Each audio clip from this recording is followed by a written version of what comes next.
I'm Ivan Judson, a solution architect at Harper. I spend my days helping customers understand how to apply our platform to their toughest problems. These Friday afternoon sessions are my way of sharing what I'm learning so you can see how Harper solves real world challenges and learn as I go. Pull up a chair and let's talk about what I've been building this week. You can see I have Fabric open here so you can see a couple of instances I have running. My cloud instance that we created last week and the self-hosted one that I have here. I'm going to show you a couple of interesting things when I launch this. But before I get into that, I wanted to go back and talk about how you install Harper. If you look at our docs, which I recommend you starting with, always going there, you can see we've got a getting started guide, and here's the install Harper section. It kicks off with the fastest way to get up and running is to install with NPM. You just have to have Node installed. What I did last week was installed in my system level Node installation on my Mac. That requires you to use sudo to have root access to write to the user local directory. That's not necessarily the most easy solution, and it's not available to everyone. So when I shared the video back with our development team, one of the things they pointed out was something I didn't know about. Here's another learning: Node Version Manager, a simple way to manage multiple Node installations in your home directory where you have write access. So you don't actually have to deal with permissions issues and other things that are happening. Down here, I'll show you I've got NVM installed on my local machine. So if I hit NVM, I get all these commands. And if I say NVM list, you'll see I've got node v24.11.0 installed.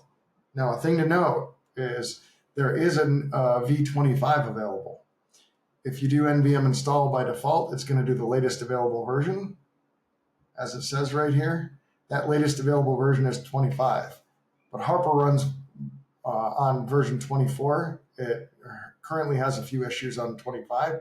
So install v24. And you can do that by saying nvm install v24, and it'll do the right thing.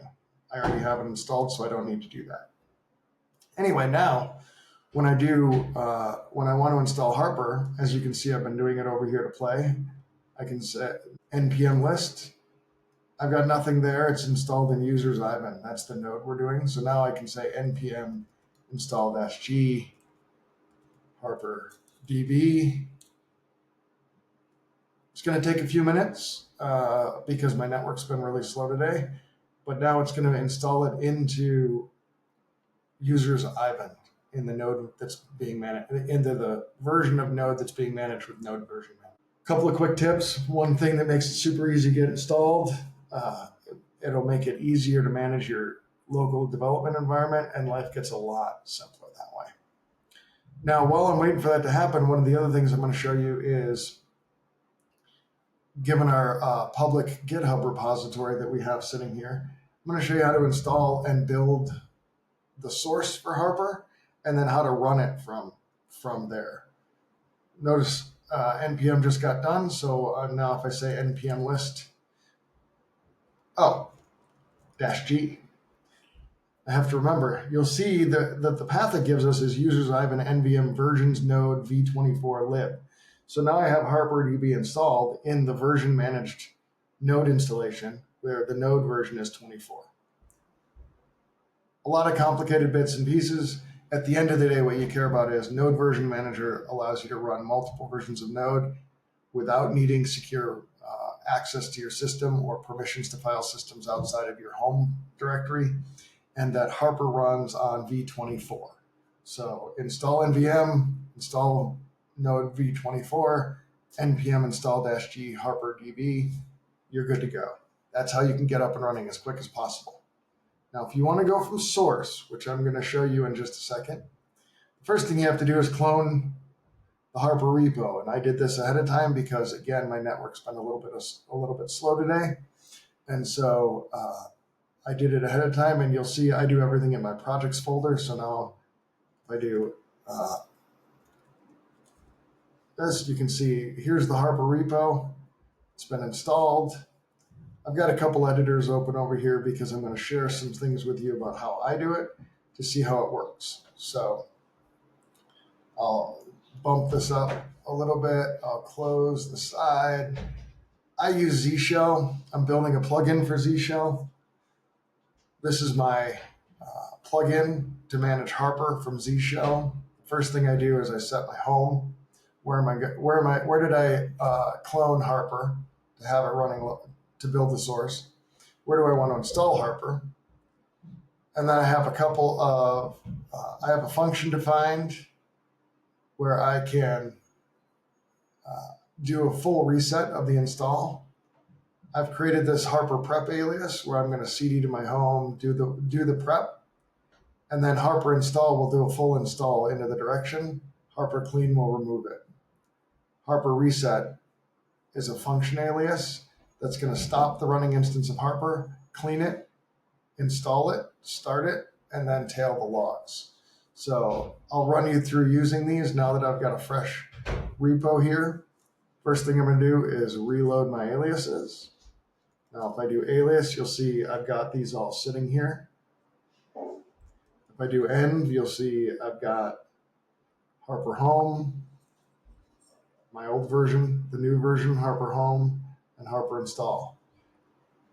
So I cloned, and now I can just say Harper prep. Oh, not found. I have to save the file. Now I can say Harper prep. It's cd'd to the directory. It's doing an npm install and then an npm run build. And then I'll show you once that's done, I can use the alias Harper to actually run the Harper command that I've just built. It's going to take a few minutes. So while that's running, I will publish this plugin on Oh My Z Shell's plugin directory eventually and get it running. But you can see here, one of the things it's going to do when it runs the install is it's going to be in development mode. I'm going to pre-agree to the terms and conditions. I've set my local admin and username and password. I've set the directory where I want it to install, the port, my local host name, replication, debugging, all of the stuff. So now if I say Harper, it actually is running. So now I have built and installed and am running, and you can see it sitting here running. Now, one thing I want to point out that's really interesting is with this self-hosted instance, if I stop Harper, so now I have no Harper running, and I click instances, it's going to say the same thing, but when I go to view it, it's not going to allow me to log in. There's no process running for this to connect to. But if I start it back up again, and I go back to dev and I say view, then I'm going to start seeing the things that are here. So if you were wondering if Fabric is really connecting to my local instance to see what's going on, I think I just showed it. I can break it and reestablish it. So there we go. And then finally, the next thing I'm going to do and the last thing I'm going to do this week is show you how to deploy a stupid simple static website to your local dev instance. So you can actually see what literally the most simple hello world in the universe could look like. So I'll get rid of this window because you've seen it. We'll share it again later. Make this a little bit bigger. So here you can see this is my standard sort of package structure. I've got a package.json, Harper demo static. I've got an index.html that just says, hello, static page, static site. There's nothing to it. And my config.yaml is merely saying, I'm going to serve static files out of the static directory. You can see that's where it is. I'm going to have index set to true, which is an optional flag that says if there's an index file, serve it. And then I'm going to talk about this in just a second. So let me comment these two out and show you how this works. All I'm going to do is deploy it like this. So now if I come over here, I'm going to make this bigger and smaller because I detest screens. So now I'm going to go up to this demo. You can see this is the same thing I've got here. And if I sit here and I say Harper deploy, Now, Harper deploy is going to deploy to my local instance. But if you go to the documentation, one of the things that I'll show you is remote operations. I'm going to show you how to do this.